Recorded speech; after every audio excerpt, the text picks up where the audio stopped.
अस्सलाम वालेकुम व्यूअर्स, आज तैयार करें हैं बहुत ही मज़ेदार कैरी और चुकंदर का जूस। तो व्यूअर्स यहाँ पर देखिए मैंने बराबर मकदार में इन दोनों को ले लिया है। कैरी मैंने खट्टी वाली ली है ताकि खट्टा मीठा मज़ेदार जूस तैयार हो। देखिए माशाल्लाह कितना हसीन चुकंदर है और फ्रेश कैरी है। इसके बाद हम इनको हम वज़न ले लेंगे और हमने किसी बाउल में इसको डालना है।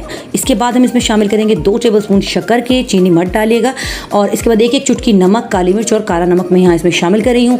2 गिलास पानी मैं इसमें अभी शामिल कर रही हूँ और इसको हम अच्छे से ब्लेंड करेंगे। उसके बाद से छान लेंगे और फिर मज़ीद इसमें 2 गिलास पानी हम शामिल करेंगे। तो इस तरह 4 गिलास हमारे पास ये जूस बनके तैयार होगा, जो कि बहुत ही एनर्जेटिक है। तो आपके लिए ये लू से बचाएगा आपको और इसके अलावा खून बढ़ाने का तो बेहतरीन ज़बरदस्त ज़रिया है। ये बहुत ज़बरदस्त एनर्जी ड्रिंक भी है, तो इसे ज़रूर पीजिएगा व्यूअर्स। ये देखिए बन के तैयार हो गया है माशाल्लाह, बहुत ही मज़ेदार है जायक़े में भी। तो इसे अपने घर पे ज़रूर ट्राई कीजिएगा। इंशाअल्लाह ताला आपको इससे अच्छी सेहत के फ़वाइद हासिल होंगे। तो इसको अपने घर पर ज़रूर ट्राई कीजिएगा। शुक्रिया।